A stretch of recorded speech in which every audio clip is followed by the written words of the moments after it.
update the last version. The link's on the chat. Let me introduce myself. I'm Roberto Lafontaine, Executive Director of ICUSTA, and I'll be the moderator of this seminar.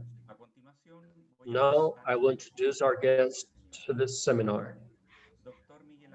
Miguel Ángel Medina is an analyst and professor of international relations at Abat Oliva University in Spain. He is Deputy Director of the Antonio de Montserrat World Studies Chair and Coordinator with the Jean Monnet Chair of European Integration. He holds PhD in International Relations from the University of Cambridge and a Master in European Political Studies from the College of Europe in Bruges. Dr. Ulyses Balderas has a degree and is teacher and doctor in economics with specialization in the area of international migration and remittances. He completed his undergraduate studies at the Autonomous Technological Institute of Mexico. He obtained his master's and doctor's degree from the University of Colorado in the United States. He has more than 10 years of experience as a teacher. He has taught at the undergraduate and graduate level in the United States and Mexico.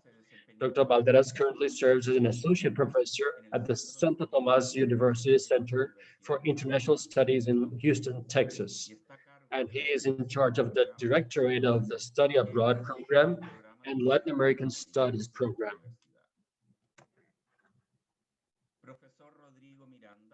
Ricardo Miranda, professor, is a commercial engineer with a major in economics and a master in economics from the University of Chile.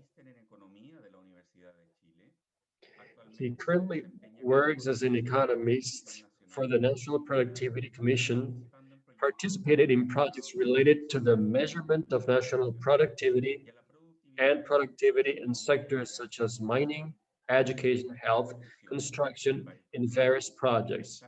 He is also professor of international trade at the University of Santo Tomás of Chile.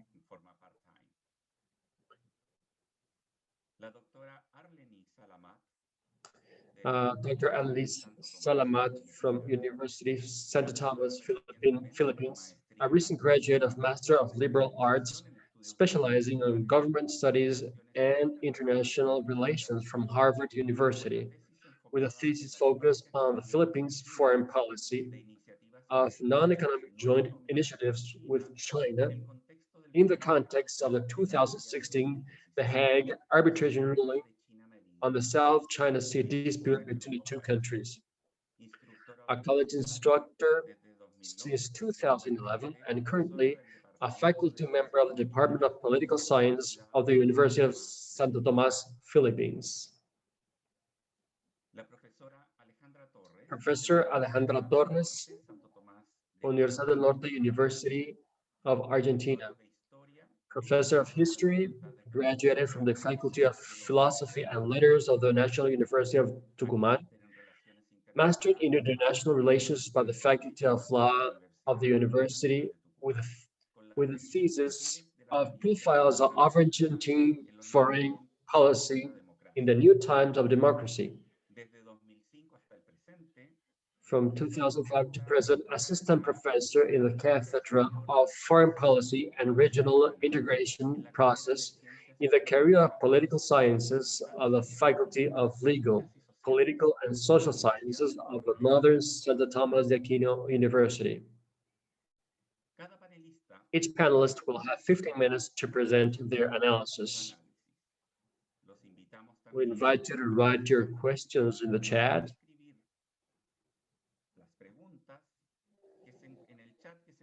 This chat is located in the lower menu in the center of the screen. Now we invite you,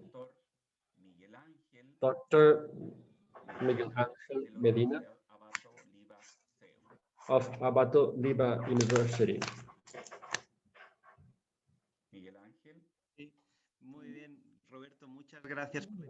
Roberto, thank you very much. Good afternoon. Good afternoon. I'm very glad to participate in this international seminar for some of the most important segments of international relations. The fact that we are geographically very near can take us to the regional integration process.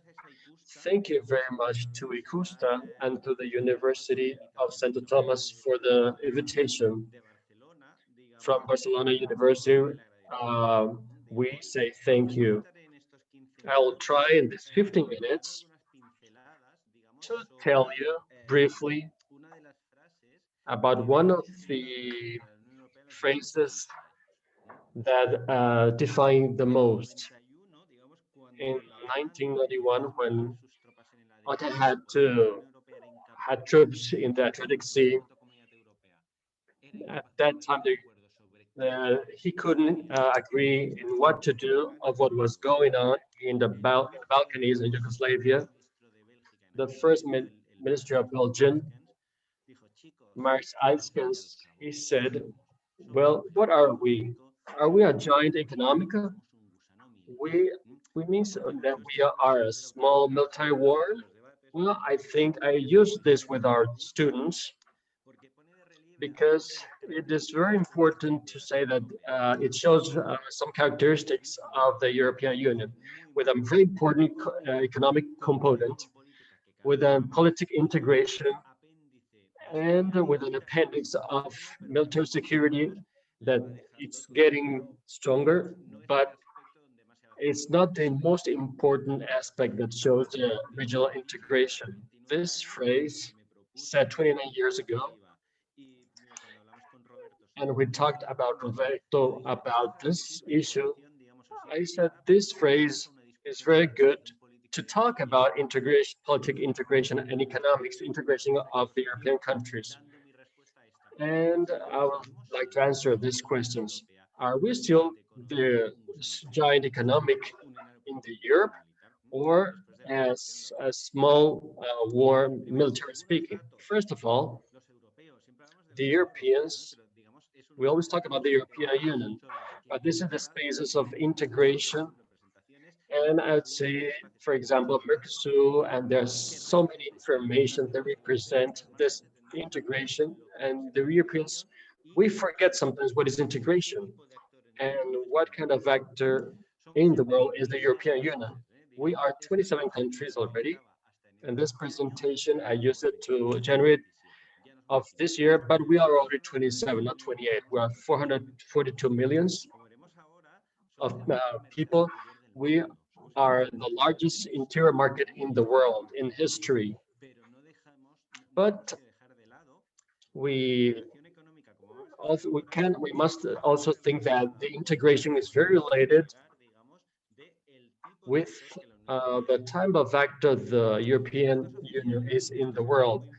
This is the official information for of the European Union. This is from May 2020. We are 442 million people. The economic integration from the Roman integration from the Paris treaty, it has been unstoppable. It has been linear. And specifically, we have been many times the first economic in the world, counting the European Union and the member states. We can compare European Union with China and the United States. And we have always been the first economies in the world, one of the largest economies in the world. Why there are some red information on the screen? Because we still don't know. Because after, in some months, we will know how much it has affected the integration in few months. So in the Brexit, there has been also a strong very influence, and we will see how strong was that influence of Brexit. On the last data we put here, we are only the 7% of the world population in the world.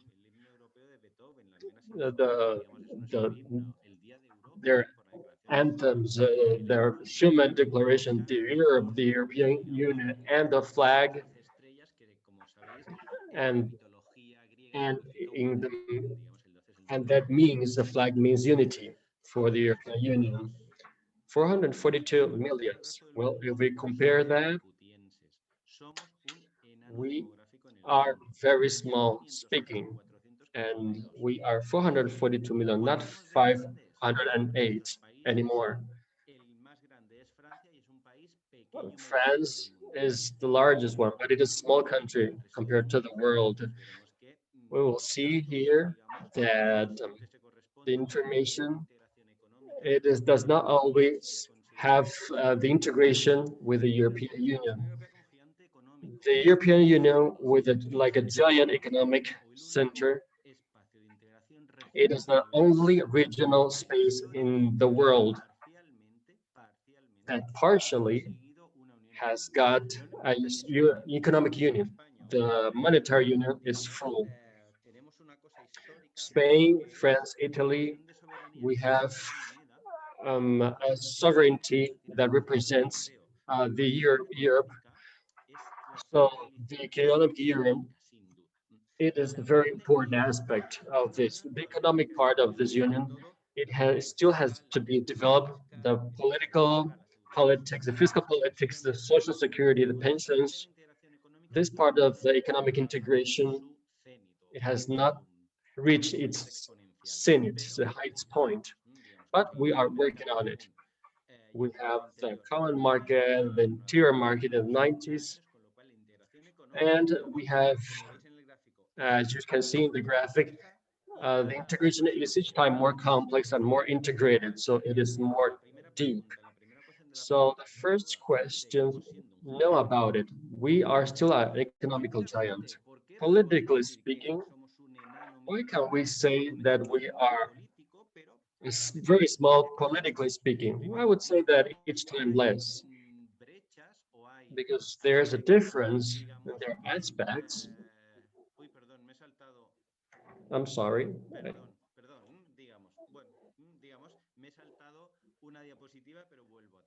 Okay.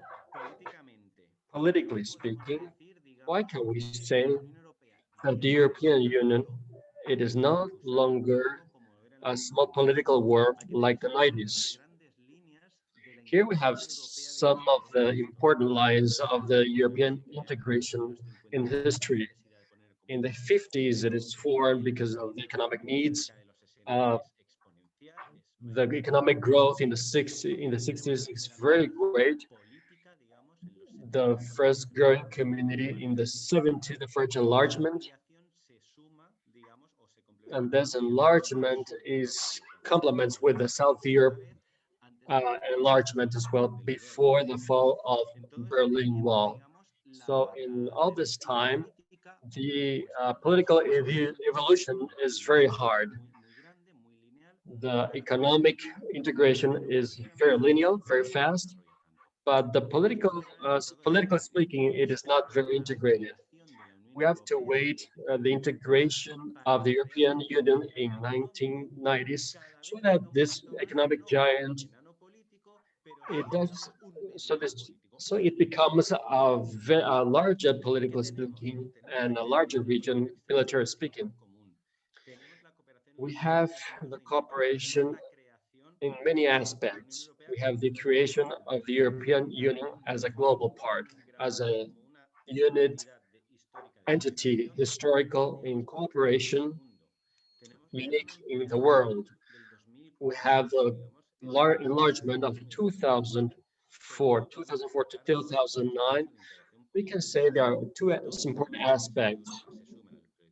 12 new countries add up to the European Union. We have Amsterdam, Lisbon Agreement. We have the European Bank as well, and the Union of Europeans, each time deeper union, and the European Union to try to manage all these organization issues. The last decade, people say that we have gone back a little bit in European integration. In 2010, in with the global crisis, we say that political economic integration was a little suffered a little bit. The historical integration of the European Union tells us that Europe has already built slowly been built, and we make there keeps growing and growing, and that shows that the economic integration gets stronger. The technical part, the political part, it hasn't been maybe not very clear, but the political part, it has suffered a little bit. But this does not mean that the European Union has this characteristic of small political, but today maybe it is not so visible. Some of the cleavages there of this division regarding what kind of political actors the European between Atlanticists and Europeanists divided. It's very clear.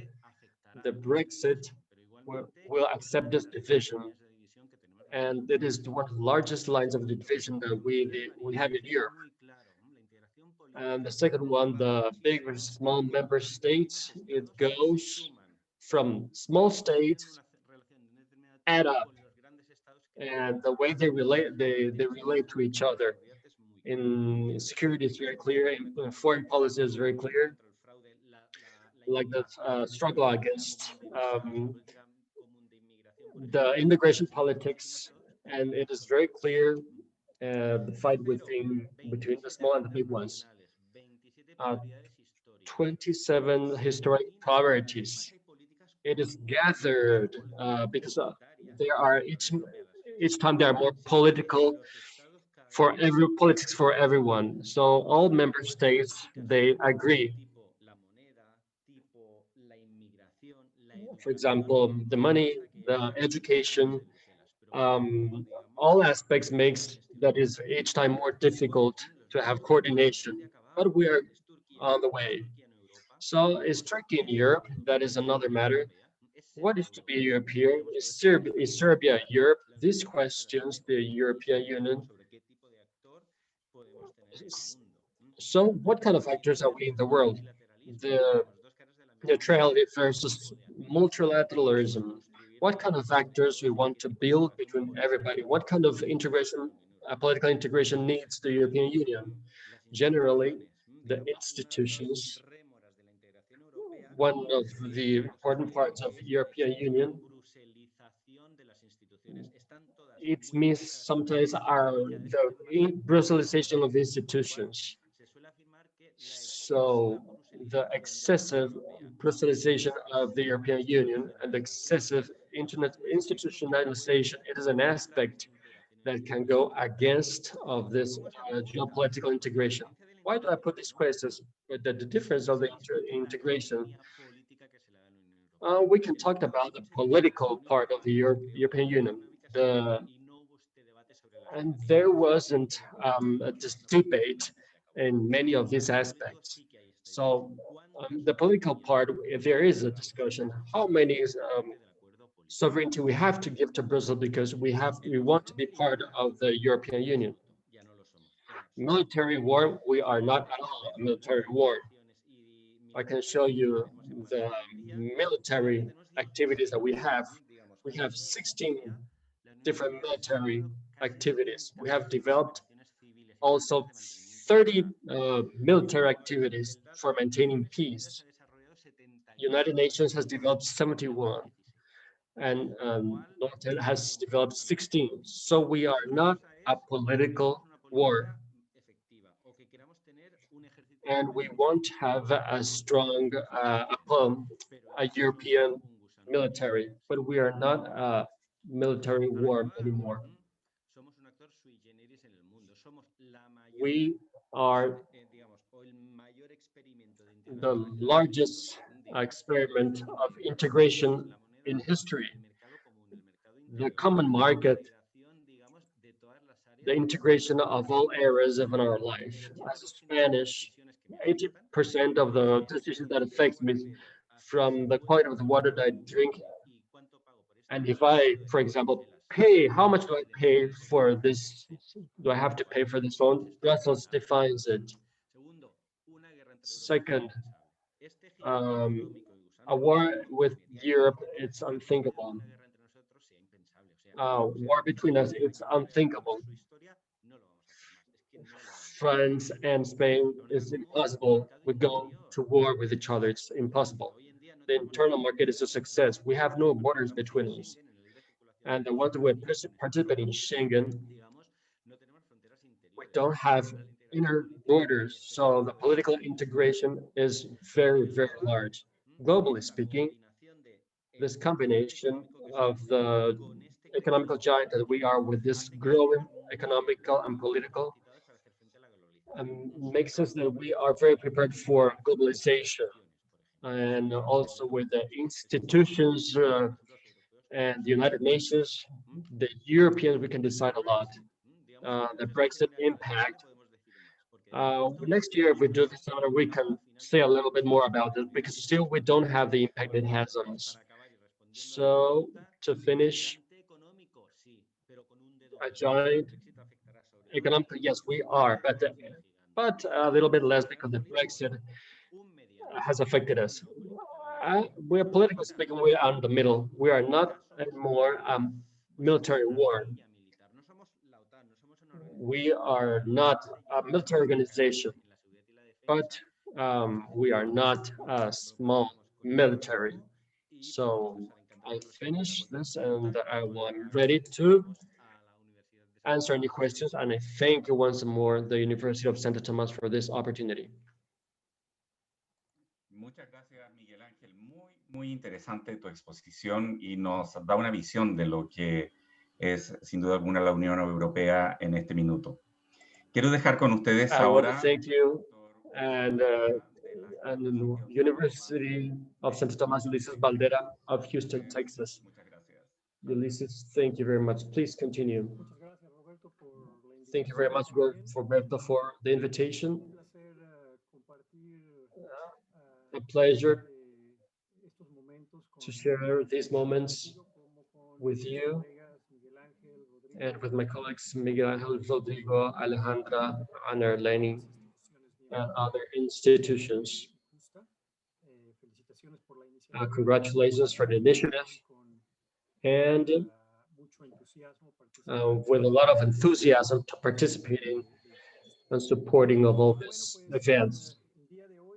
Well, today, I'll talk a little bit about the integration of the region of North America, and basically, I'm going to focus. My presentation is very simple. I want to talk about three aspects, as Miguel Ángel showed us already, some statistics.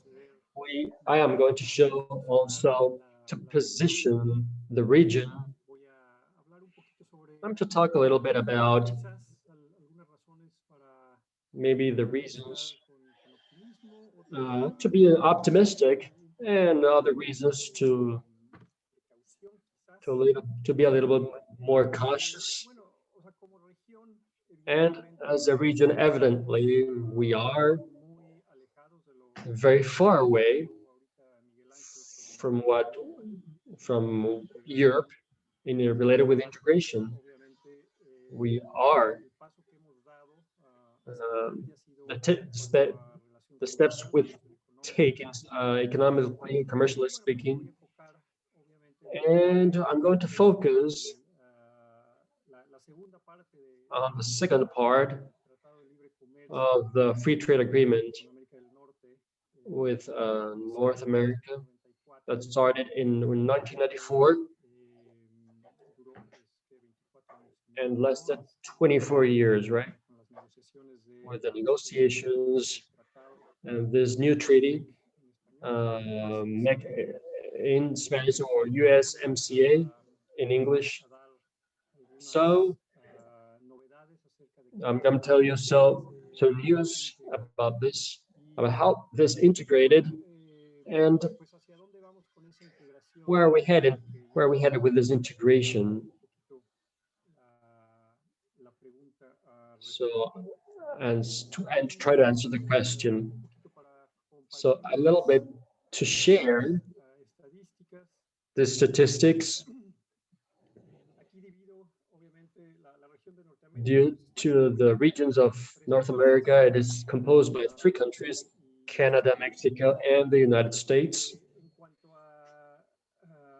Regarding economic capacity, this is gross domestic products and nominal information as well. Canada has $1.73 trillion GDP, and here in the United States, and $1 billion is what in Mexico we know as $1,000 million. So 1 trillion. It is not necessary the same conversion that we make in Mexico and Latin America. So we're talking about Canada, $1.73 trillion,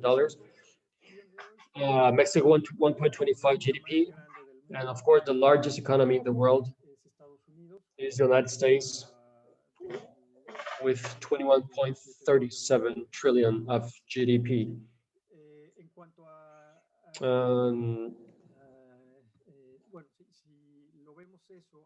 And we see that globally speaking, we're talking about 4.35 trillion that represent 18% of the gross domestic product worldwide. So as Miguel Ángel mentioned, the European Union represents basically the first economy in the world.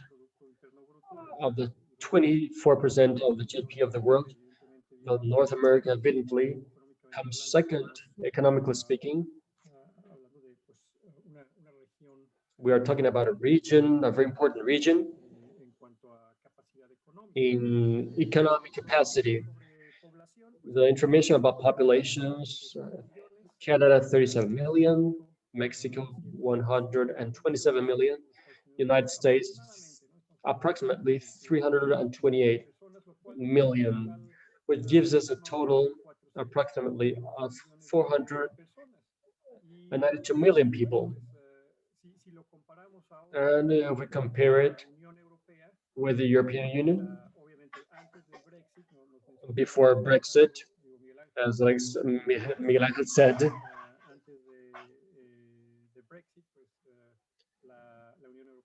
the European Union had 508 million people. Now it would have 442 million. After the Brexit, after the UK left, we would become the region with the largest population of the world. You can see the information of exports, imports. And other important information, economically speaking, we're talking about the foreign direct investment in 2019 represented $323 billion, which means 23% of the world, including also some information here. I'm focusing on the United States and the bilateral relations with which of these countries of the region of North America, and also with China, because China is a very important player here. We are considering that the bilateral relationship between the US and Canada, it exports 292 billion, imports 319 billion. In Mexico, exports is the most important, for Mexico, the US is the most important trade partner. But if you see China, the information of China, this is of 2019. We see that exports to China went down, and evidently, I'm going to talk about the political commercial politics that was implemented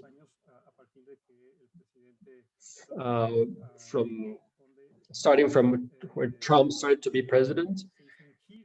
And there was a term to that political commercial politics regarding the free trade with a protectionism that hasn't been seen for many years. So particularly speaking, the bilateral relationships with China,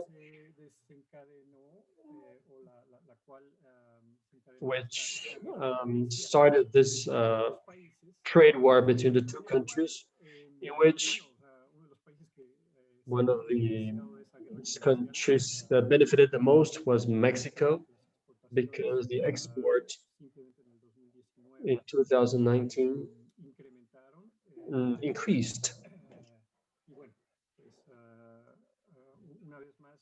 Well, these kinds of politics are guiding this economic integration. So we also have to talk about of certain events that create an impact, economically speaking, not only economically speaking. Of course, the pandemic has created an uncertainty environment with economical conditions, difficult economical conditions. We know that the economies in the world, although they have represented in this first 3 months, it has experimented economic growth, but that was after a very strong fall because of the pandemic. The second and the second trimester of 2020 and the fall of the global productions. It is no doubt that it has happened. And that also includes the direct investment that in the next 2 years, there's going to be a fall, a very strong fall between 30 and 40% of the foreign direct investment. So this obviously affects the goods and services trade, and evidently the pandemic has shrunk the supply and demand has contracted. So it influences the business and products and services. And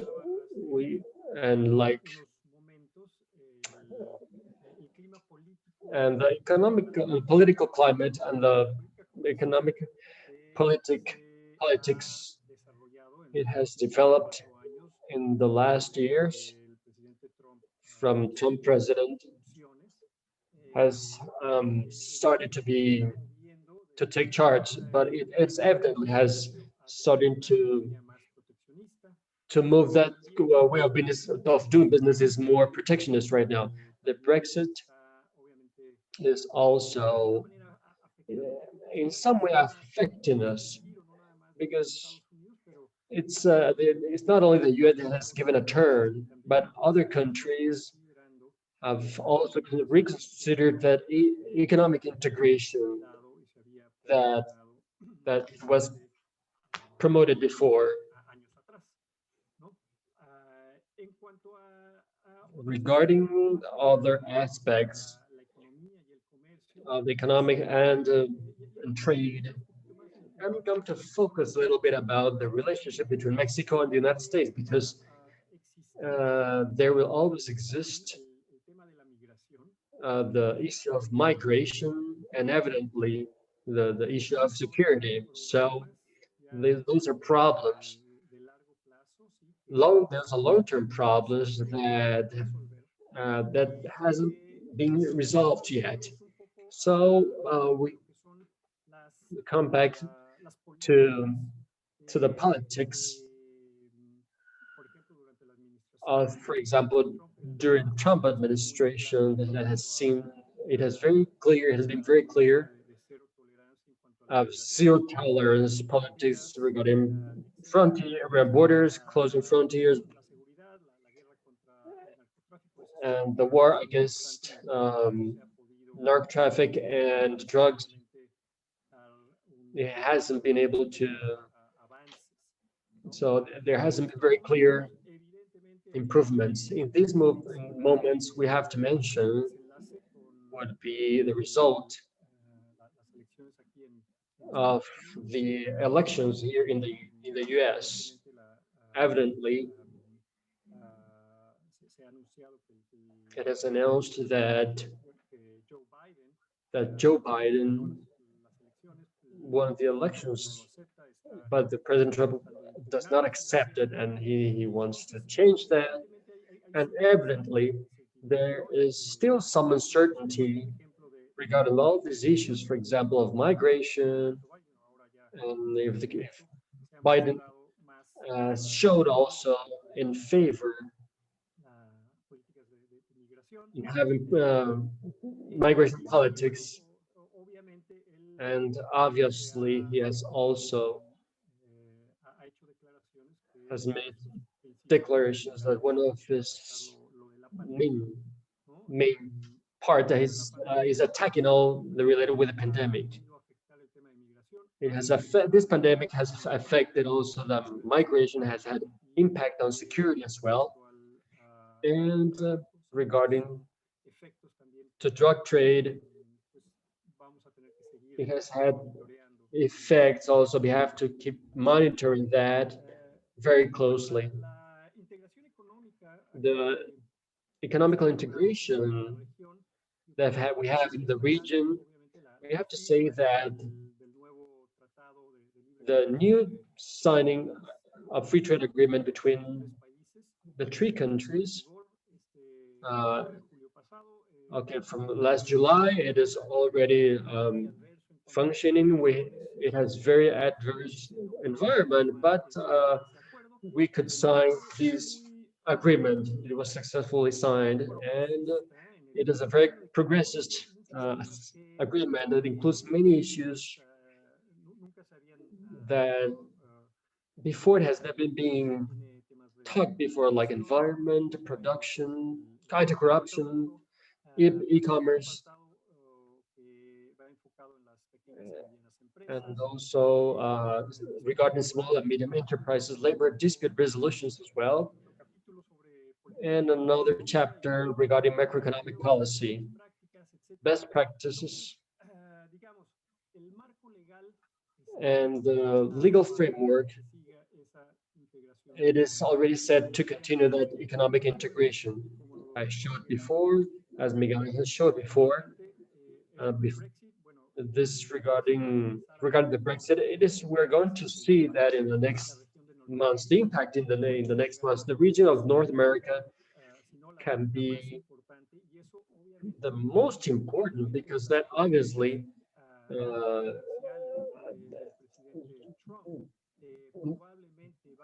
that maybe there's impact. It will impact the economical policies of Trump, and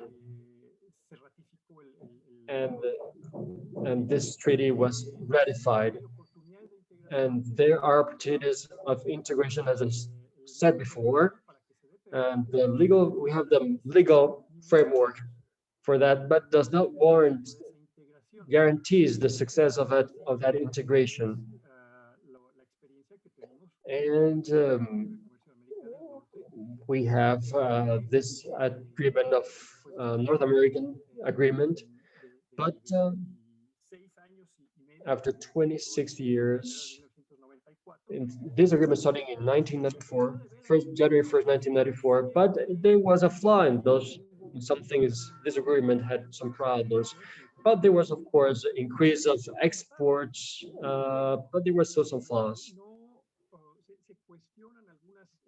But some issues are still questioned. For example, are really the large companies that only benefited from this agreement, or can we talk about a general benefit for everyone?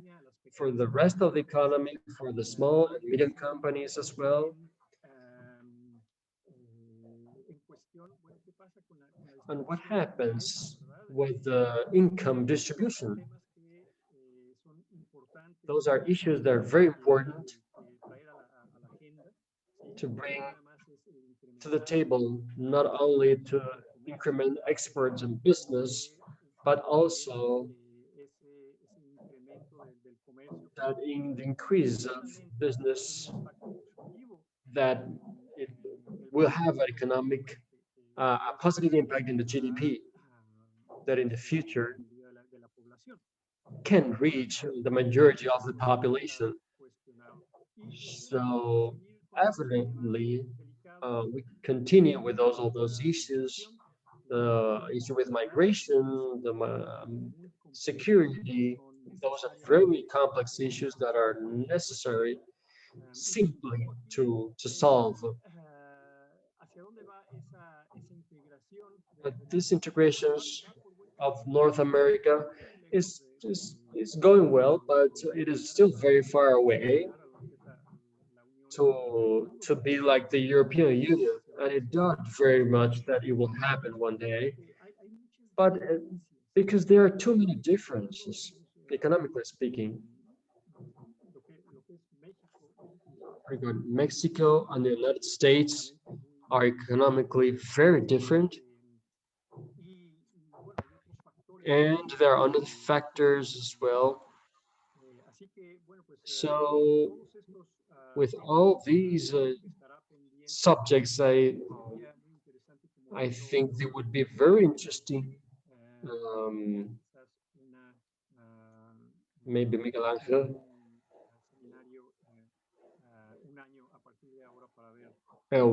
can have another seminar for a year after to see the changes. I'm very sorry that I passed a little minutes more.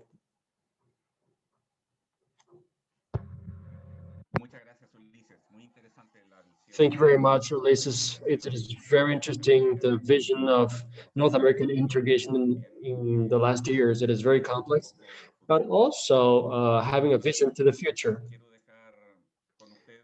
Next, Professor Rodrigo Miranda from the faculty of the Universidad Santo Tomás of Chile of Business Faculty. Thank you very much, Roberto. Thank you very much for their time. I'm going to share the presentation and we'll start.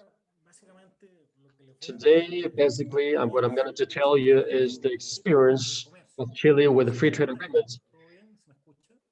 Can you everybody hear me? Perfect.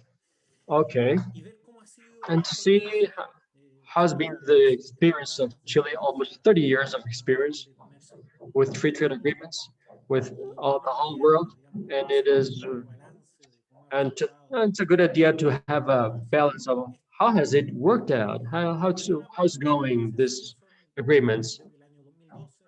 These are the countries that have trade agreements with Chile.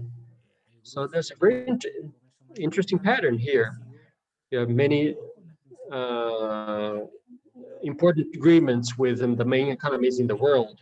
So in North America, United States, Mexico, Canada, the European Union, that in 2003 we signed a free trade agreement with the countries of the European Union, and also the countries that are not in the Union, in the European Union, also in some countries in Asia, like China, Japan, Korea.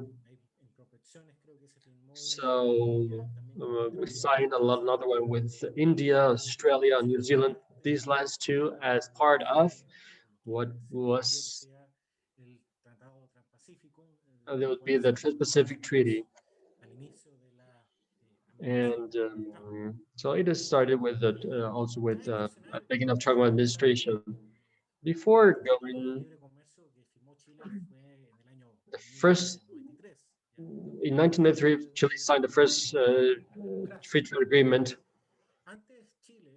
Before Chile, before 1993, when there was a dictatorship, Chile tried to liberate its business from the 70s, but in a unilateral way. There was very many political issues.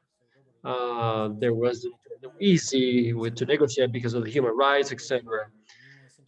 Before 1990, we have an integration model of import substitution. We have many industries that none of those exported. All those companies before sold to domestic market in low quality, high prices. So in the 70s, that model went down, so that Chile decided to open to the world. And after this commercial openness in the 80s, because of the 82 economic crisis, it was affected, but afterward, slowly, it normalized. What are the advantages of free trade agreements? Chile obviously can talk and negotiate directly. Chile has been free trade agreements with Mercosur in 96, Canada and Mexico in 1997 and 99, like part of the first strategy to start the free trade agreement with them. And then 2003 European Union, 2004 was a great year with South Korea, and the great treaty with the United States, and the EFTA, and always also with TPP in New Zealand, Chile, and other countries that extended to other 15 countries to the Trans-Pacific Treaty. Then after with China and Japan. Nowadays, in the last decade, there have been little smaller agreements, like recently, like Asia, Hong Kong, like Peru and Colombia, Panama as well. But the largest part was in the 2000s with a treaty with the United States, European Union, China, and Japan.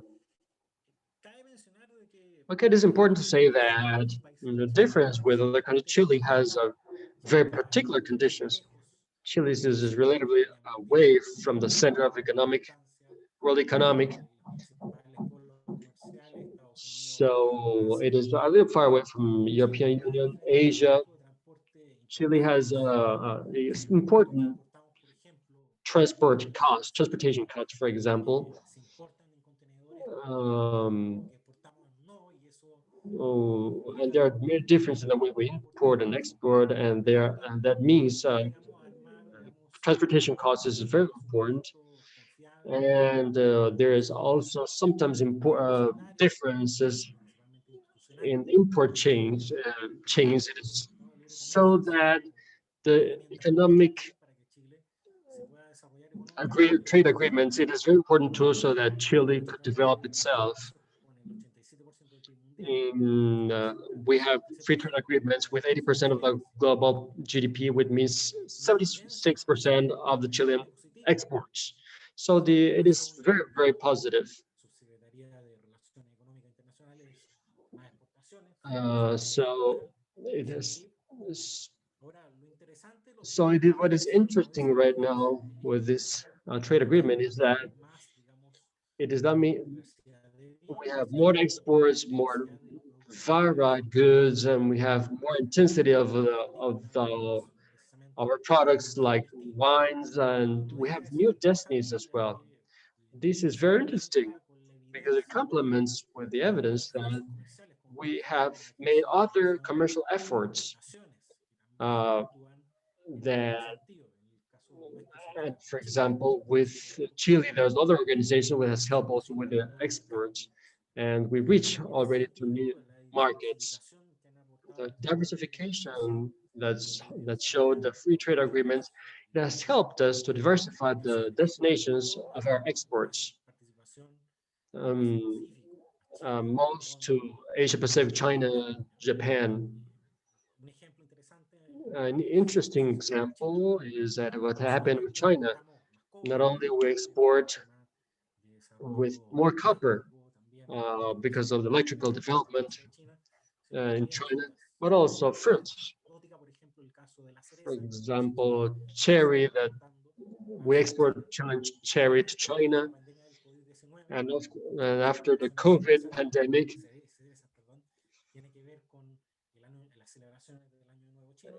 and Chinese consume a lot of cherry. So because of the pandemic, that's suffered, the cherry export suffered because of the pandemic. And the other evidence that Chile has increased the foreign direct investment from other countries as well.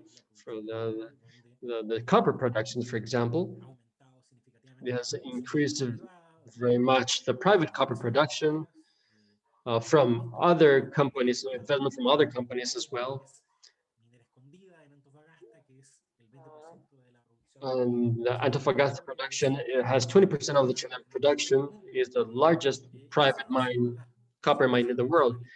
And those are some of the positive consequences. It has given us very important support for Chilean export.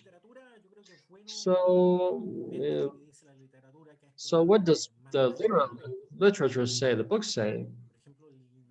In Linarello in 2000 to show that most of the benefit has to do with more productivity of exporting companies, more investment in machinery, and paying better the qualified workers, which explains 1/4 of the earnings of productivity of Chile. One of the things is that between 1990 and 2008, there's a very important growth in all factors productivity. 1/4 of that has to do influenced with the free trade agreements. Another thing, the free trade agreement,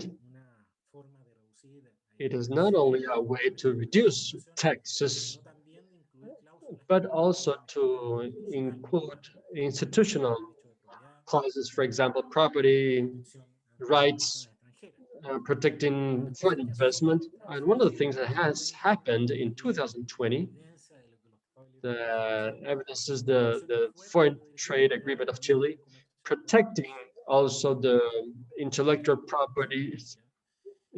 rights, which increase the biological products. Then we increase also our agreement with the United States, very solid regarding this treaty. So it is compared to other countries, it has brings some consequences. In 2016, it shows that Chile is a relatively small country, but this free trade agreement has helped as a way of South Korean products to come to Chile. For example, Hyundai, with this agreement, I can go into Chilean market and from there to have experience and to expand to other countries of South America. And these are the main consequences of this free trade agreement. The main consequences that we are focusing more our exports to countries with free trade agreements, particularly that, for example, that have strong economic development, like Southeast China, like China, Japan. Before it was more focused to Europe, in case in Asia, Japan, South Korea right now, and China is very strong as well and keeps in the same leverage, in the same percentage like the US. But the free trade agreements basically has allowed us to profit by this Asian development to our benefit, selling them products, maybe industrial products, or products like copper, or for example, agriculture products, food products also. And the enormous multiplication of exports. So it has enlarged very much all the exports. I think that free trade agreements have been very important for letting us develop as a country. So the free trade agreements, it doesn't mean that we'll solve all our problems. Here are the more important problems. Chile, for example, has difficulties to develop competitive advantages to sell to other parts of the world because it is very far away. So difficulty to build clusters. And this is the example that we see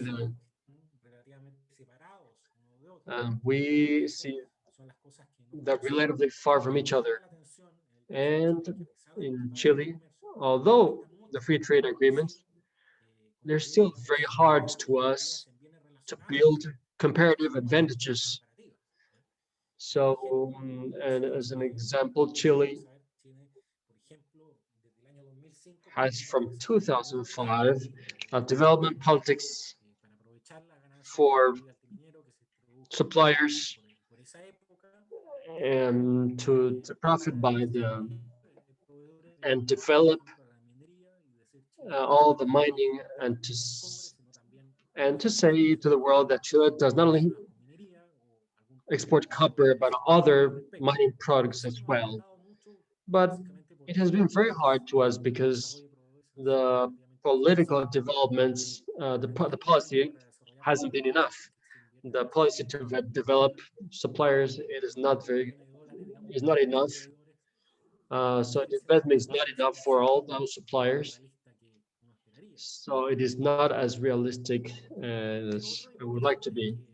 And the other important issue, when generating comparative advantages, important difficulties with all the industrial part, all the advantages, comparative advantages in mining, for example, on the fruit sections and the wine sectors, all are intensive in capital or in natural resources. And it creates a problem with workforce as well, because it contributes the difference in social income in Chile, so that you can have comparative advantages, and we have now migration also from Venezuela, so that is very important, and we can profit by it. But there are some barriers that we have, and we have had many doctors going away from Venezuela, for example, people that have very much knowledge, but there are entrance barriers because for example, they have tests for them, so it has entrance barriers for them. So these doctors, they're very good doctors. Sometimes they are overqualified, that we still can profit by all their productivity. So Chile has had political industrial policies. In the 80s and the 80s, we had really successful doing this. We started to experiment, and improving technology, and in the south of Puerto Montt, in the south of Chile.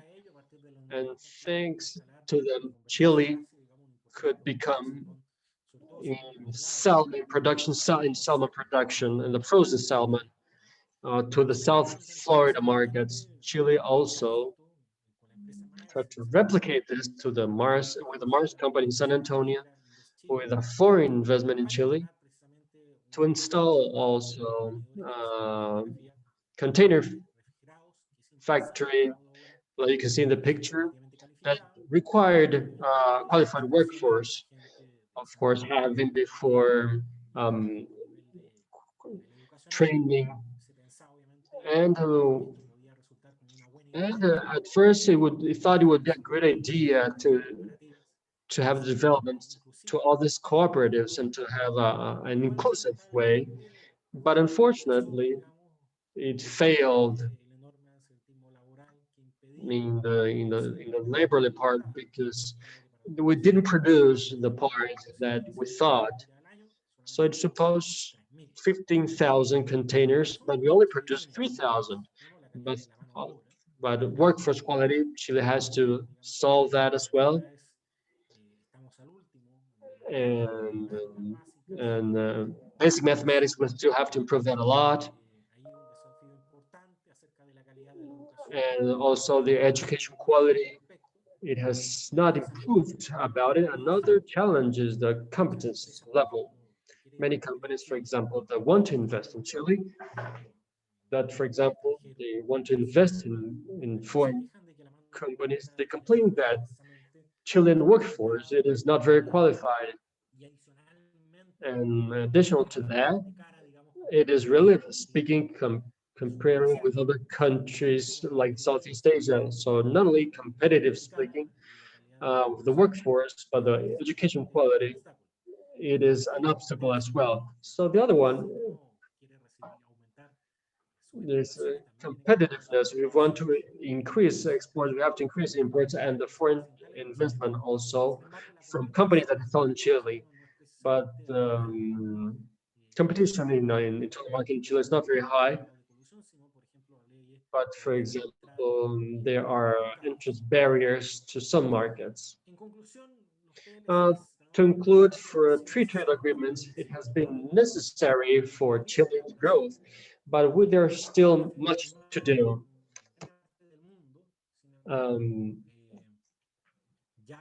So we have used all the ways of going through that path. We have to use other ways as well. For example, what happened with Peru and Chile. There has been some important things regarding corruption. And we must manufacture sophisticated products as well. We must not stick only to produce fruits.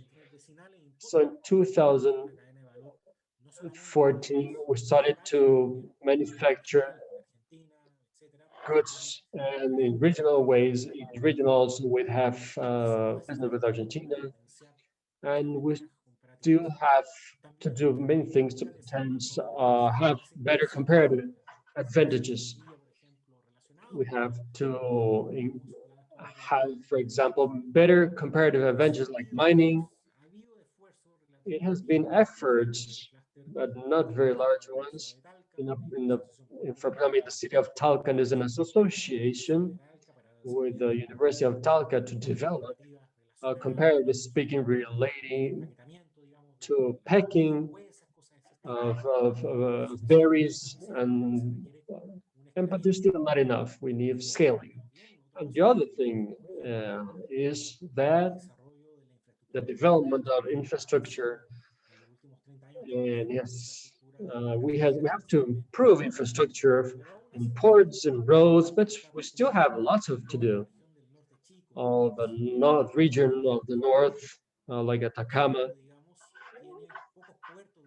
you have small harbors. There has still not enough harbors, not enough railroads for mining to the harbors, so that the cheaper is using railroads, but the most effective is using roads.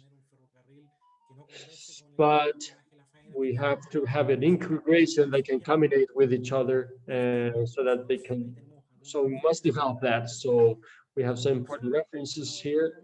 Concluding the free trade agreements, it has been very good for the 30 years. It has been very important for the economic development, but it has to grow to a new stage, to a better policy, to have better comparative advantages. And of course, we have taken advantage, but we have to improve. Okay, so that's it. Thank you very much, Rodrigo. It's very interesting. It's a different vision of integration from a small country of Chile, integration to the world through experiences from free trade agreements that has allowed us to grow, but of course it still has lots of challenges.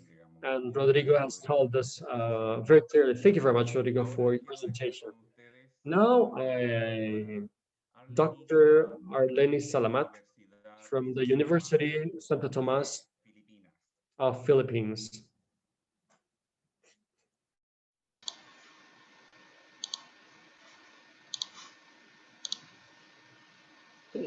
Good morning, everyone. Good morning to participants. I'd like to thank Me gustaría agradecer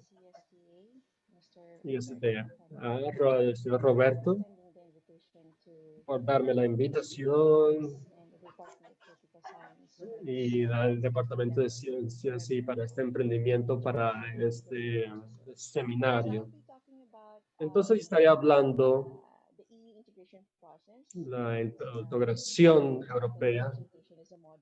Con mi presentación es un modelo para el gradualismo hacia la superterritorialidad.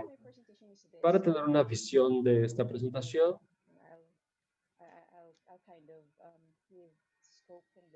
haré una breve visión y limitaciones y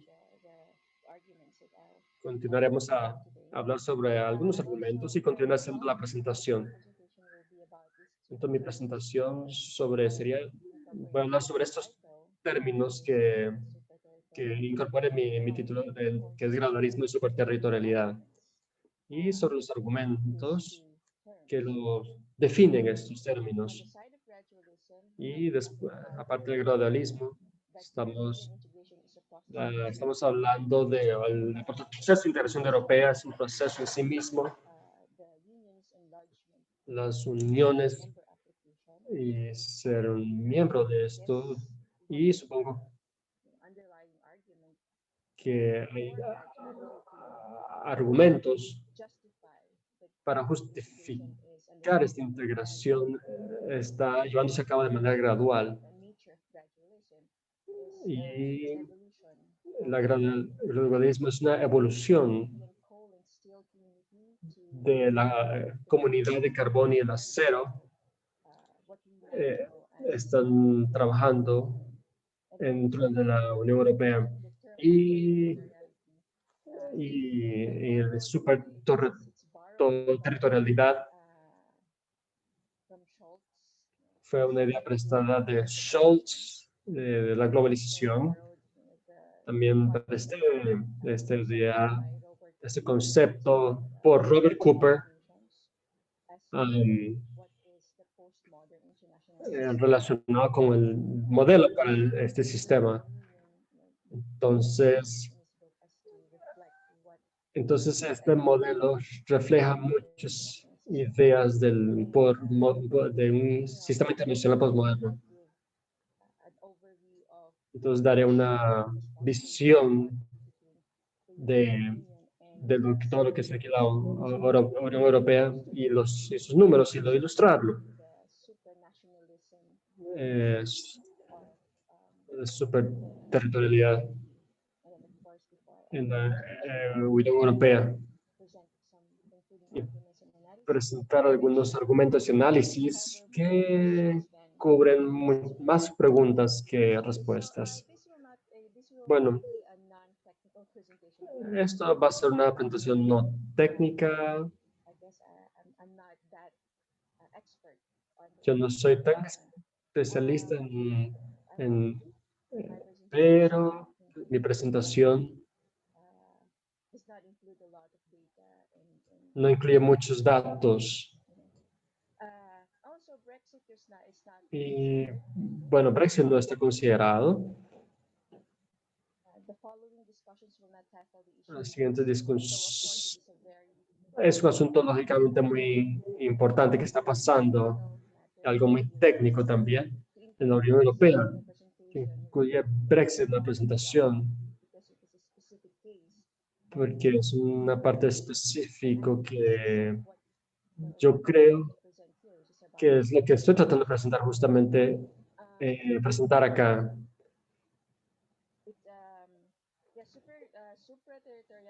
De la superterritorialidad es no es asumido como objeto, como algo como objetivo en la Unión Europea. Pero continuando la territorialidad, el concepto es la disolución de las fronteras, de la Unión Europea y en las instituciones que pueden ser una parte multidimensional. Entonces hay cuestiones del medio ambiente y podemos discutir también que la integración es un proceso que está caminando y está yendo de frente, está yendo en una parte muy grande que envuelve un sistema unificado de reglas en que cada estado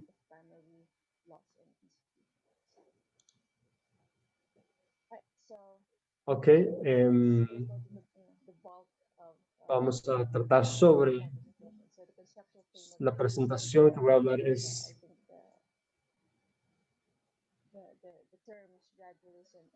los términos, hablar sobre los términos gradualismo y vamos a hablar sobre el primero. Entonces la Unión Europea es un proceso en sí. Gradualismo tiene una naturaleza en la comunidad europea. Entonces, cada uno tiene su propia agenda y sus propios intereses. Otro componente importante es sus miembros y el agrandamiento de sus miembros en adaptación para todos los miembros. Que lo voy a mostrar después en el próximo slide. Y ahorita es que está renaciendo esto con la integración. El proceso es esperado que se agrande gradualmente. La evolución de la Unión Europea se ha puesto para que sea reflejado en muchos aspectos. Y finalmente la naturaleza de la integración europea. Y hay dos puntos importantes. La primera vez fue después de la recesión mundial en el final de los 80s, en donde la Comunidad Europea experimentó una volatilidad y cambios estructurales. Lo segundo fue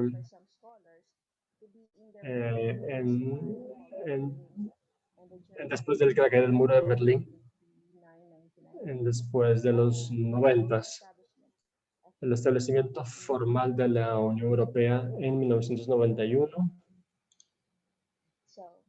Entonces, lo voy a presentar aquí.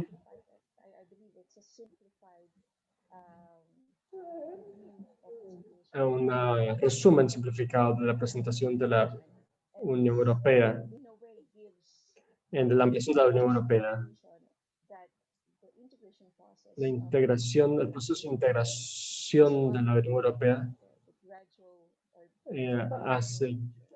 ha seguido una naturaleza gradual de alargamiento. Entonces, desde los 50, después de 23 años después, más de 2 décadas después, el primer agrandamiento se llevó a cabo. Tuvieron más miembros. Entonces, ustedes pueden imaginarse. Entonces, después de unos años ya más miembros se agregaron. Entonces, 31 años después de los primeros 6 que se agregaron, después Suecia, Portugal, perdón, 5 años después de que esos países se agregaron, y después 9 años después Austria y Suiza. Entonces, la mayor parte del agrandamiento fue después de Austria y Suecia. Entonces, hubo una graduación, un agrandamiento gradual. Entonces, que tomó varios años. Entonces, después de ver en esta tabla, de la comunidad del carbón y del acero fue 7 años después se formó. Entonces, después fue que se abolió todos los impuestos relacionados con parte de agricultura. Entonces, después otros factores también sociales que trataban también de la parte ambiental. Como 7 años, desde el 68.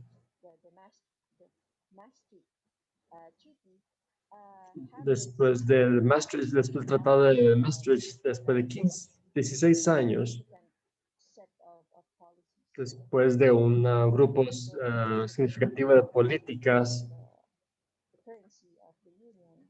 y también la moneda de la Unión, y después también de la formación de la Comunidad Europea. Entonces, esto nos ilustra cómo el proceso de integración, como hemos visto antes, es algo gradual, como hemos visto.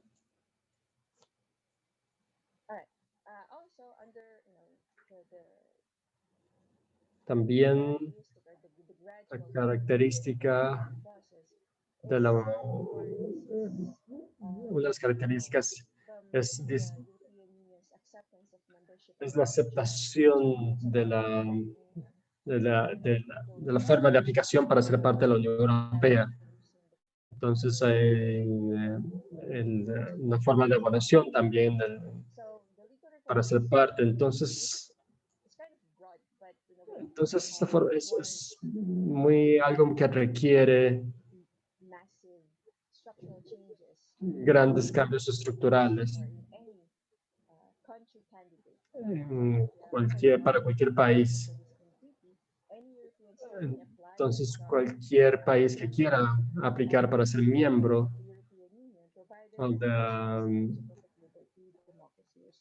tiene que respetar los derechos humanos, la democracia y la libertad fundamental.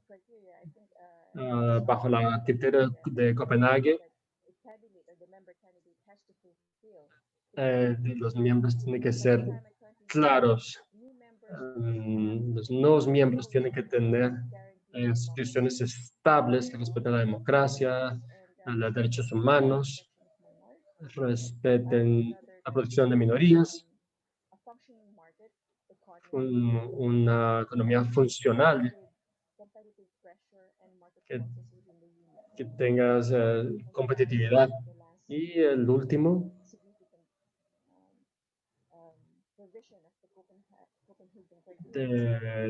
es que los miembros tienen que cumplir con las obligaciones de la membresía. Tienen que dar una administración pública, tienen que seguir las reglas de las leyes de la Unión Europea, sus prácticas. También el gradualismo también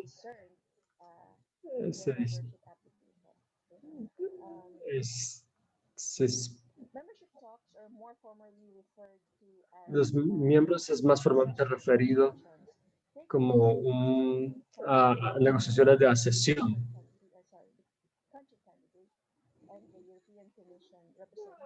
las decisiones que permiten, para permitir entrar a la Comunidad Europea, es decisión es tomada unánimemente para el Consejo Europeo. También tiene que tener la aprobación del Parlamento Europeo y también tiene que la sesión tiene que ser ratificada por los miembros de los países candidatos. Y finalmente tiene que tener una preasesión financiera y también tiene que tener una asociación estable para con la Unión Europea. Bajo estos acuerdos tiene que monitorar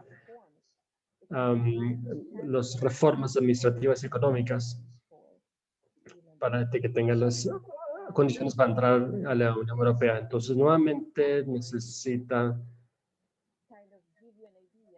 entonces, para darles una idea de la integración a la Unión Europea, puede describirse como gradual y estable. No es un momento de sorpresa, sino que es algo para ser miembro de la Unión Europea, para agrandar la Unión Europea es un proceso estable para poder aplicar y para formulación y bueno, el otro lado de la moneda en relación con la superterritorialidad, voy a utilizar el término superterritorialidad.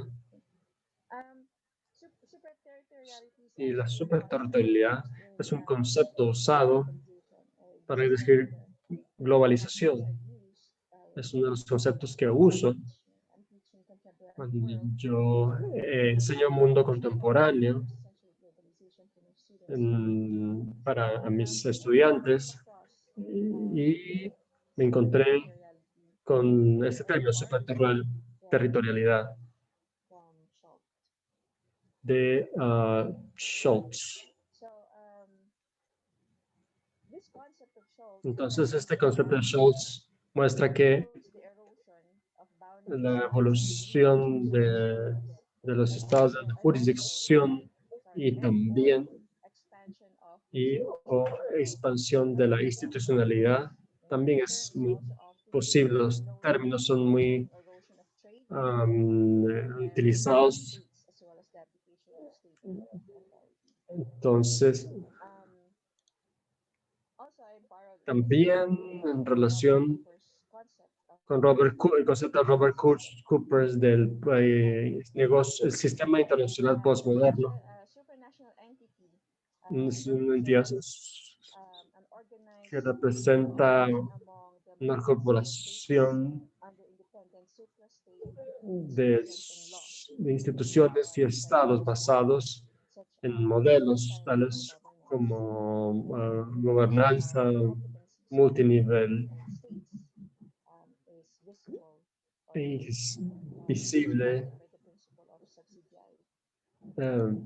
para diferentes partes. Y del concepto de Robert Cooper del sistema internacional postmoderno, donde él consistentemente se refiere a la Unión Europea en su proceso.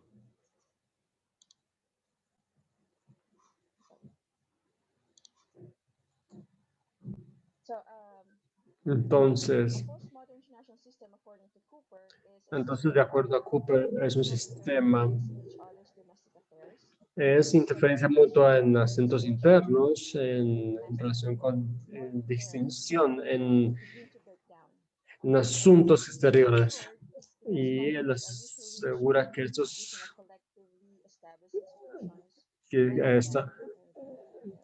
que son conflictos, hay entre esos conflictos que son para resolver conflictos a través de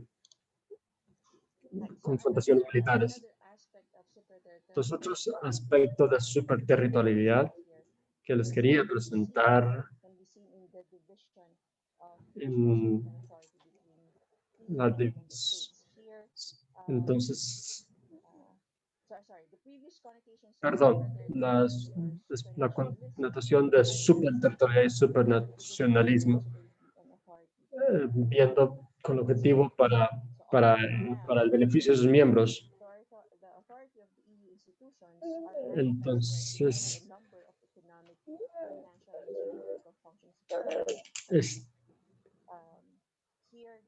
aquí podemos ver solamente un grupo de factores que los europeos tienen control en los estados, pero tiene una mutua interferencia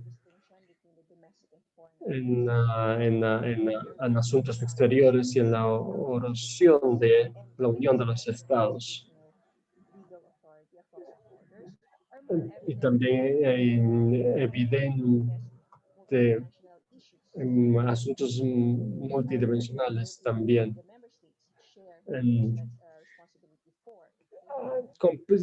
Los estados de la Unión Europea comparten varias cosas como el mercado común, el desarrollo de asuntos humanitarios.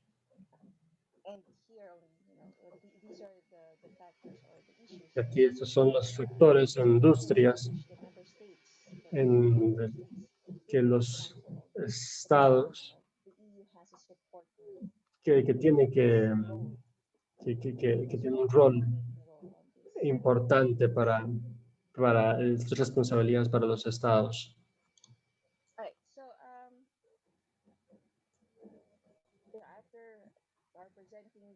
Después de presentar los términos que utilicé en la presentación, la superterritorialidad da a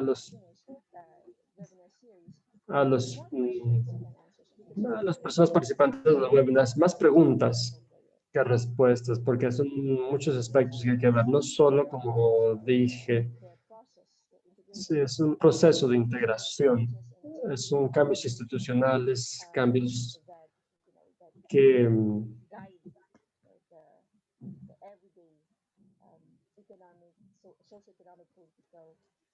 tiene influencia política socioeconómica dentro de la Unión Europea. Entonces, más de 60 años de la integración muestra como un todo, y también en algunas partes es mucho más grande económicamente, comercial y político, pero sus estados miembros tienen que actuar de forma independiente. Entonces, no podemos negar que hay un valor agregado de que están actuando juntos y que están hablando con una sola voz. Pero desde que hemos visto la proceso de integración, esto constituye una serie de acciones y de pasos para lograr un objetivo en particular.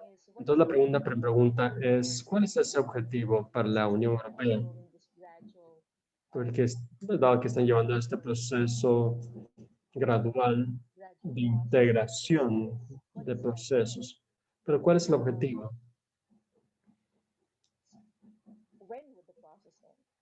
¿Cuándo terminará el proceso? ¿Cómo vamos a ver que ya hemos alcanzado el objetivo? Otra pregunta también es, ¿qué tan grande puede ser la Unión Europea? Entonces, preguntas tienen que ser respondidas. Particularmente, cada pregunta tiene que usar su forma, tiene su forma política y diferentes opiniones de diferentes países también tienen opiniones diferentes.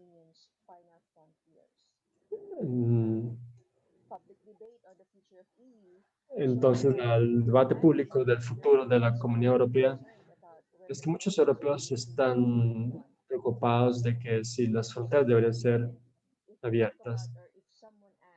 Si alguien pregunta sobre la cultura europea, cultura europea o identidad europea, pero es algo muy complejo porque es una unión de diversos de Estados miembros. Entonces, es una sociedad muy compleja. Entonces, esas son las preguntas que nos da, que mezclan, que nos dejan un poco más curiosos sobre la Unión Europea. Otra pregunta, en términos geográficos. Entonces,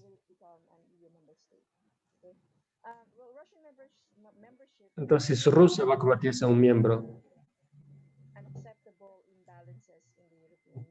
Entonces, si en relación también a su geografía, relación también a su medio ambiente y a su sistema, Rusia, tal vez, quién sabe si sea posible en el futuro cercano. Entonces, que también es muy relacionado con el primer ponente. Entonces, si los primeros estados, hay algunas cosas que tengan que ceder también de los estados. Y básicamente esa es mi presentación. Muchas gracias por escucharme. Muchas gracias. Muchas gracias, Arlenie. Y Muchas ahora gracias. dejamos con And ustedes a la now, profesora Alejandra Torres de la Universidad del Norte de Argentina, Santo Tomás de Aquino. Adelante, Alejandra. Muchísimas gracias, Roberto. thank you very much, Roberto. ¿Sabes qué? Tiene que dejar de compartir la pantalla. You have to stop sharing the screen. You have to stop sharing the screen. Yeah, I'm trying. Hold on. Stop. All right, there. Muchísimas gracias. Thank you. No, por favor, luego. Ok, a ver.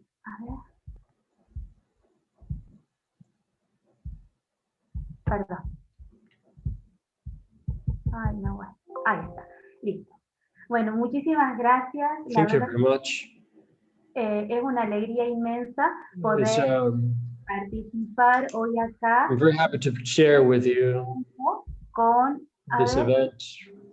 Esperen, me está saliendo. Please hold on a moment. Un segundito, perdón. Just a minute, please.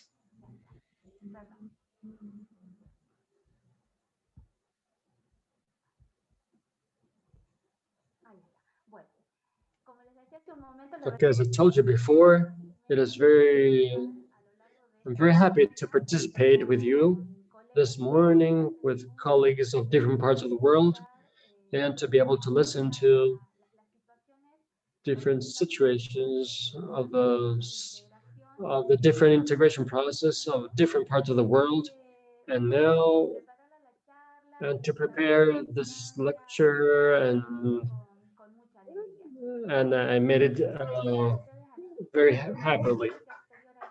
I work in exterior policy in Argentina, and it is related with the integration process in Latin America. So that is why the lecture today is focused on Mercosur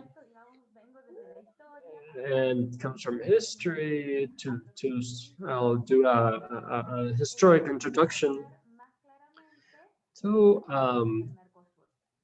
tell you the situation of Mercosur. As you know, the Association Treaty of 1991 was signed by Argentina, Brazil, Paraguay, Uruguay, that in next phases, then Venezuela added to Mercosur, and Bolivia is in process of being part of Mercosur as well.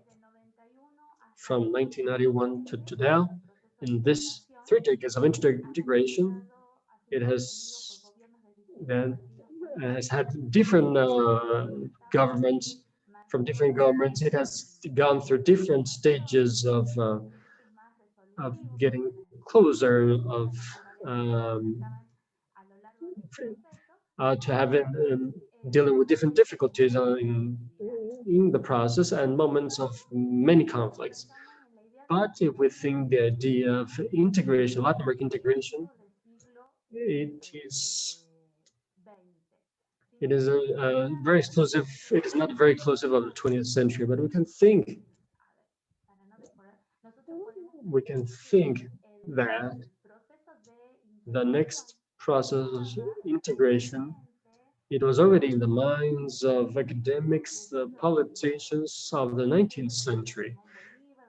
For example, in Simon Bolivar, they had a political content to the idea in the post-revolutionary states that it would generate so that we can have to the state that we're born in. And after the First World War I, after the crisis of 29, it showed that exclusive insertion of the Latin American countries in the primary exporting countries specialized in one of the 2 products designated to the central countries. There's been showed a vulnerability, and from different perspectives, as multiplied the critics in fact that it was necessary rethink Latin America and looking at alternative solutions to the problems of independence. So this was very important. It has to do with the Commission of Latin America. It has showed very clearly what was the situation of the economy in Latin America, that we considered the characteristics of the terms of this interchange of the 30s and beyond. And from this scenario, the price of for example, if we want to buy the same quantity of manufacturing, we need to sell a lot more. But we have to see a solution. We have to see a solution for the problem. We have to see a critical point of view to this. And we're going to build a solution to the problem from 2 variables, from the 2 perspectives that were very interrelated perspectives.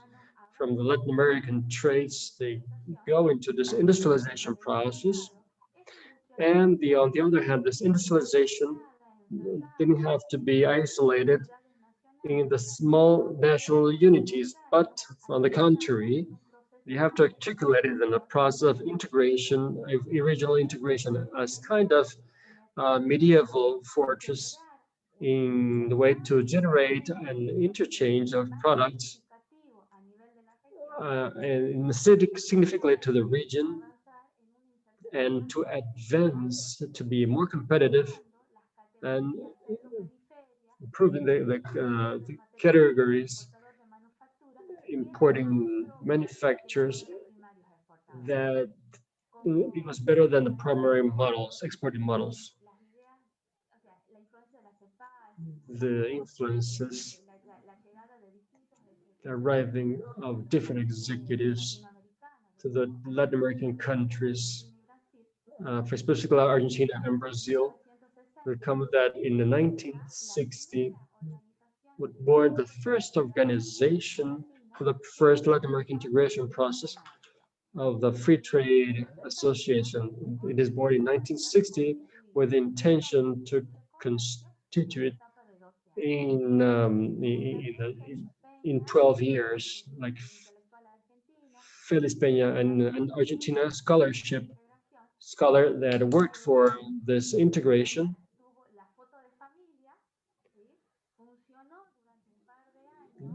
It worked for several years, but it started then a large agony because we were not working for that, because we have to explain why this first integration process was not successful. There's a scholar from Spain, Mr. Jose Lucio, that he said in the conference that for a reality to transform itself, it had to find the idea with the possibility. And to tell the truth,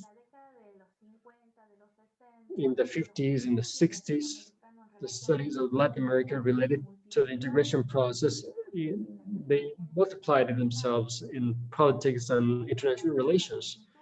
So it was from the 80s, with the establishing of the democratic process in Argentina and Brazil, is where the idea of questioning this integration process is going to have another viability.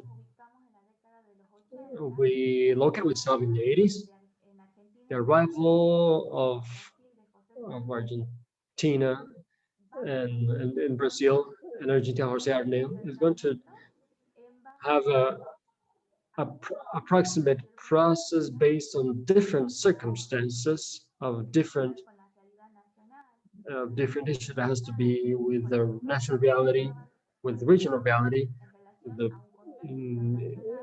regarding international context, that it would be much more asymmetric, in which Latin America each time had lost a greater presence. And the other thing also that is very important as an engine that has facilitated this approach, it has been the repercussion of the Malvinas War in 1982, in which what was the U.S. The behavior regarding the region. So the countries of the region, for particular in Brazil, that they had a better approach with Argentina. So those circumstances interrelated that grows from different scenarios in that time in the 80s that allowed us that in 1885 Alfonsini Salme would tell the Iguazu that it is the basic integration process that started from that. So Mercosur has been the answer. So regarding the external policy of Argentina and Brazil. We think in the 90s, the presidential succession in Brazil is in Argentina is Carlos Menem, in Brazil is, I'm sorry, I don't remember. I'm sorry, I don't remember. In Brazil, and in the concept marked with the end of the bipolar order, the dissolution of the Cold War, of the core categories regarding the security, steps regarding to profitability, the perception that the region was that it wasn't a voluntary matter, but it could potentialize to be part of a regional group. The Maastricht treatment in the European Union, or the advances in North America it showed this transition that there was through this integration in which the states could have a more important space in the part of international relations. So particularly important that is related with international politics in Argentina is that in most part of the 20th century, one of the most important elements has been the lack of lines of actions throughout time. There were more politics more than government rather than state. The fact that Carlos Menem arrives in Argentina presidency, there are different ways of action regarding Latin America. It was something very new for Argentinian policy. So the first visit the Menem did out of the country is to Brasilia, not with a speech, but with the fact that the foreign policy to Latin America and to the South Cone, it was going to have a significant part. So there's a small paragraph of Menem, President Menem's speech that says that is very particular and significant, our relationship with the region, and they can be valued through advancements made with the integration programs as well as the high level of understanding reached. So with President Menem said in the speech is that the lines that was said between 1985 and beyond regarding the construction relationship with Brazil, they had a the economic dimension and political dimension. They were not going to be questions making a very strong change, something that was very common in Argentina, but on the contrary, it insisted on the lines of continuity. So based on this process of approach between Argentina and Brazil,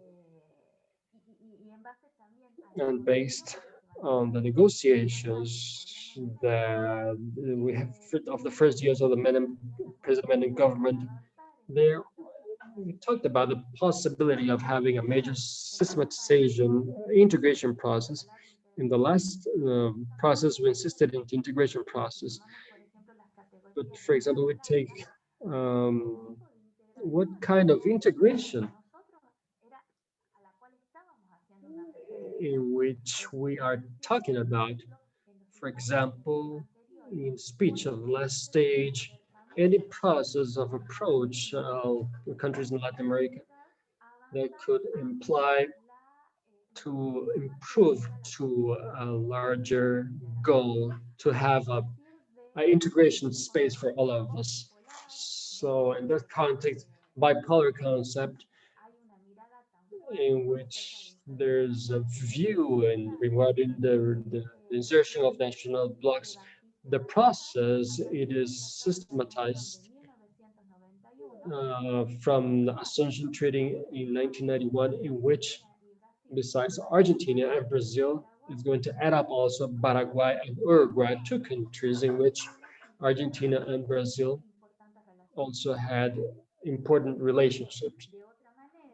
And in another way, we're going to have from 1991, the Assumption Treaty is going to work in a very, but the common market has to be working in since 1995. That would mean the free flow of goods and services, establishing a common market, the macroeconomical politics, as well the unification of legislation. And from 1991 that we have, for example, all the acts that were signed by different groups and the different institutions that for Mercosur, we see that this process has a political dimension and economical dimension as well. From the political point of view, this is also a line that comes from the last stage. All the agreements that are signed from 1985 from Brazil said that the integration process should be taken from democratic states. And for example, this integration process that we referenced before, that was signed by Argentina by a democratic government before, it was under the pressure of it means that this first integration process in Latin America didn't have any clause linked with to constitute additional to preserve commercial democratic governments. So not, from 1985, from the 80s, from the 90s, we could insist that the integration process would become to make that democratic states. So after Argentina, in Brazil, from the Argentinian part, there were authoritarianism parts in which, particularly in Argentina, in Sarney, in Argentina, the vice president of Tancredo Neves in Brazil. So this sensation of vulnerability of the governments, in which the external politics and specifically the process of integration have to be done to give a positive, to preserve the democratic process. This action in the Ushuaia Protocol, in which the Mercosur countries are going to ratify this condition. In the Ushuaia Protocol, in the Article 5, in which Venezuela integrates in 2016, is going to have temporarily as a member country. The other part, significantly, regarding the political dimension of Mercosur, it has to do with that the organs of the Mercosur, they will think to modify from the protocol of 1994, these institutions that are the main institutions, the concept of common market, and those are the decisive organs of Mercosur. Those are the presidents, the Ministry of Foreign Affairs, the Ministry of Economy. But those are intergovernmental organizations, are the limits that they say from the 90s to now. It's working with specialized literature. It's regarding the institutional deficit from Mercosur. It means that there is not an institution that have really the voice of Mercosur. So we're saying that each of these institutions, the representatives represent a state. So in this sense, we're going to have the first part of the 90s. For that coincidence, ideological coincidence, it will facilitate the understanding with the countries on the other side of the border. But we have, for example, nowadays in Argentina, with large differences with Brazil, with Argentinian President Fernandez, with Brazilian President Jair Bolsonaro, regarding the foreign policy, regarding to Mercosur, regarding to the insertion of the country in the national context. It has very much big differences. So this in part starting from April, that when the Argentina Chancellor Felipe Solar said there would be a more larger distance regarding Mercosur, in which the improvement regarding the improvement of the free trade agreements with other countries, like specifically with South Korea, Singapore, and Canada. So this manifestation ratified by the president, it also showed the differences with Brazil and Uruguay in improving and going to a free trade agreement. So, and if we consider, for example, Mercosur, the dimensional economic dimension of Mercosur, practically from the 90s and beyond, from the 93, from 91 till 95, we had a transition moment.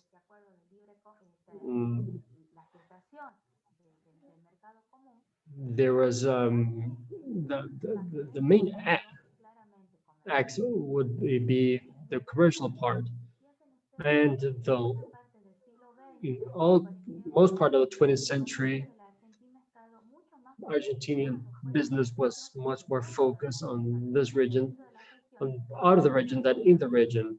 Inside of the region, there wasn't even the 10%. So from 1995, from all the 90s,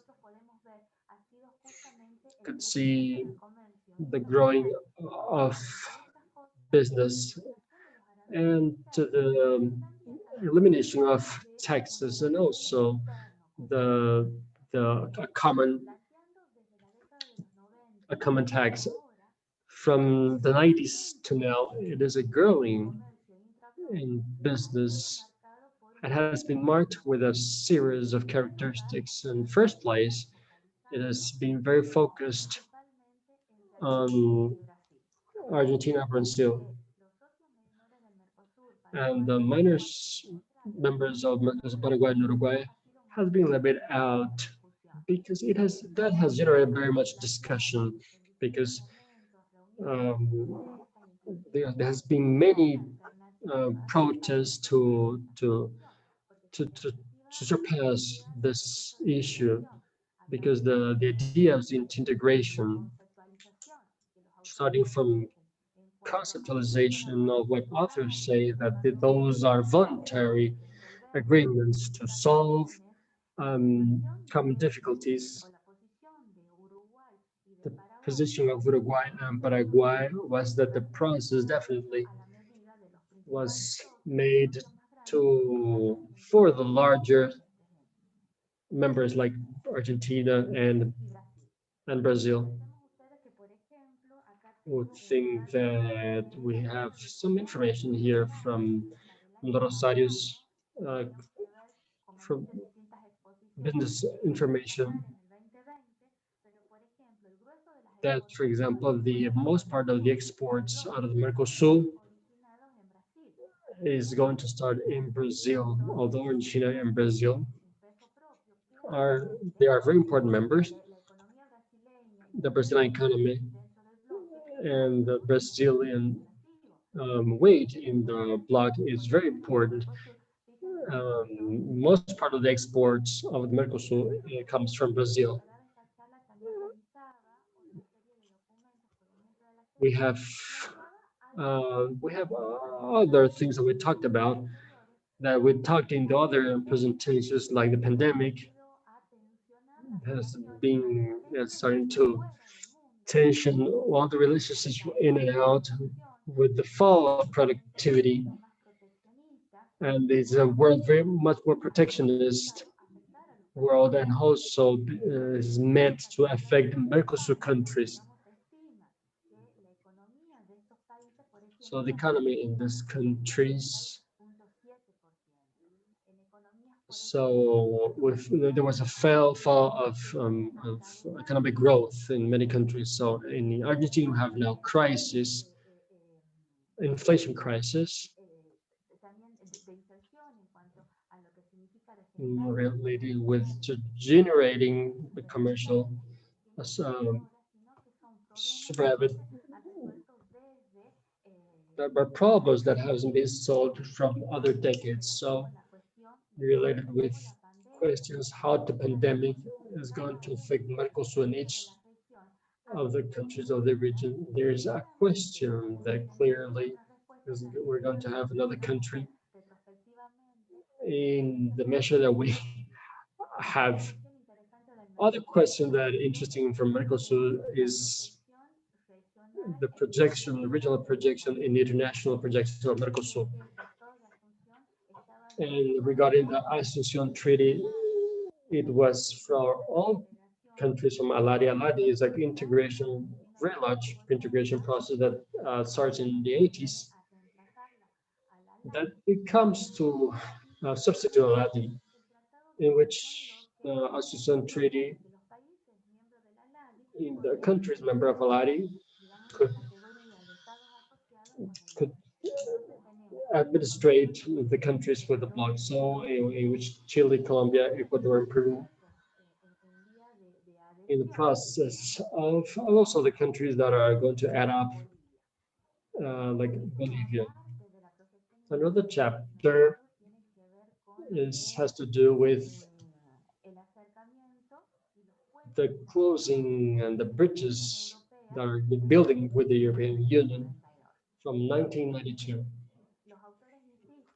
The authors insist that this process of approach between Mercosur and the European Union, this approach, and have to focalize that in also concepts of the 90s, from the dissolution of the Soviet Union and to continue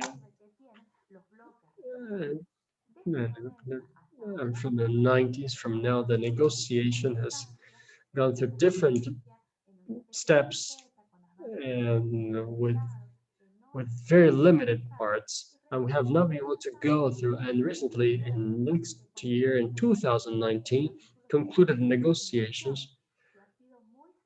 It has been very much celebrated with the government, and has in June the next year has advanced regarding this chapter for this cooperation. But there are lots of things to do regarding to that. We do a balance regarding Mercosur. Clearly, the integration process has been the reconfiguration of the external politics of Argentina, Brazil. The integration process, as I told you before, has been stopped. Although Argentina and Brazil didn't sign it, there's that formed all these countries in that was goal to look for solutions for all this region. In some countries, for example, focus more on Argentina and Brazil, but in some ways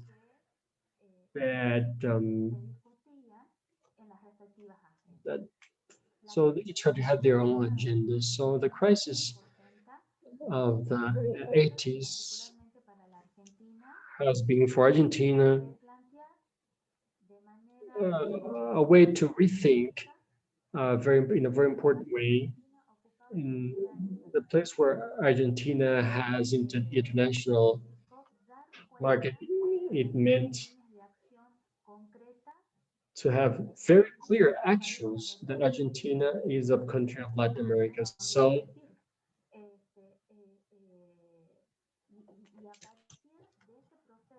and from that process, with having the presidency of Jose Fernandez, and with this economical conditions, political conditions regarding the international order, Also, the solution and the transition towards a new scenery.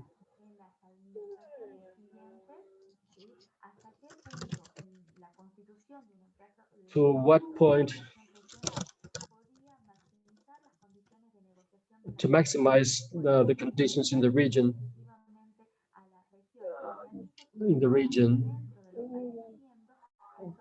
to this country, so to solve all the development parts. The Mercosur, it has been a very important part of growth of each of the countries. This is, the Mercosur has a history because clearly we have many challenges to the future that we have to see for the organisms, different organisms and commercial parts, and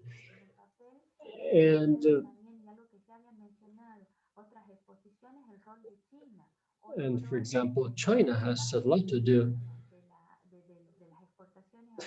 of Argentinian exports to most of Argentinian exports was Brazil, but today it is China with all the complementation economy. And the relationship and import from China. So it is very important for the region of Mercosur, not only for Argentina, but also from a port point of view into the Pacific part. So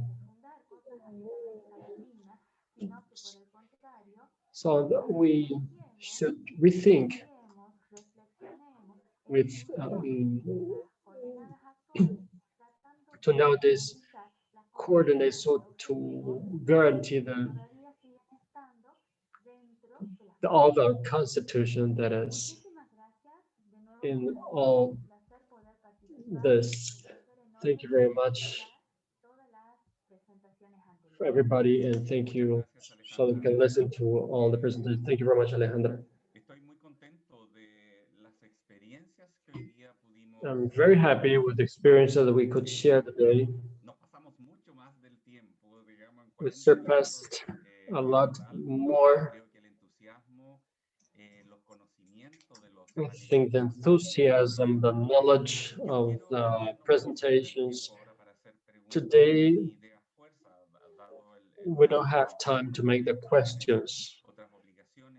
We don't have the time for that, but I would like to make an invitation to all of you. Today we have shared very important knowledge with everybody. You are all teachers, you have classes in your universities. I really want that we could, each one of you, to invite one of the teachers during the time to one of your online classes so that you can show this or another activity or to share with your students. I think what is important is that we, through this platform, we are sharing knowledge.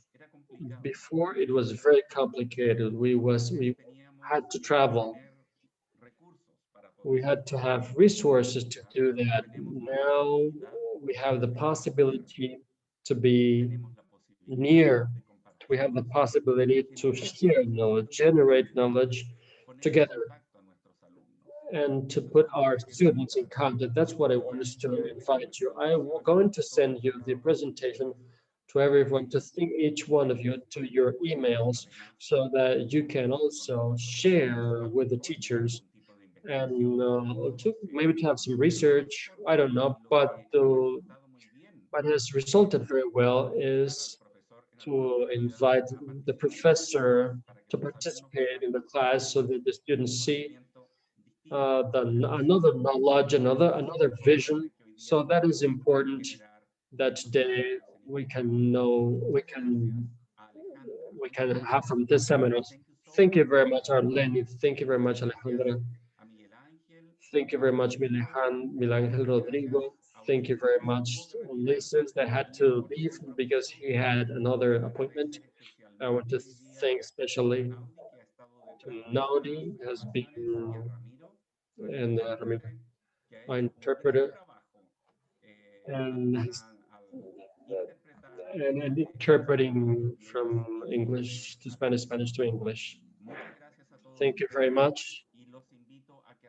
And I invite you that we can really have those actions that count on us to count with me to generate this interaction between the academics, scholarships, and ICUSTA University. If you do, please let me know so that I can put it in the websites and to show everybody how we're developing knowledge through this webinar. Thank you very much. Thank you very much. Thank you. Muchas gracias desde Barcelona. Thank you very much from Barcelona. From Tucumán, Argentina.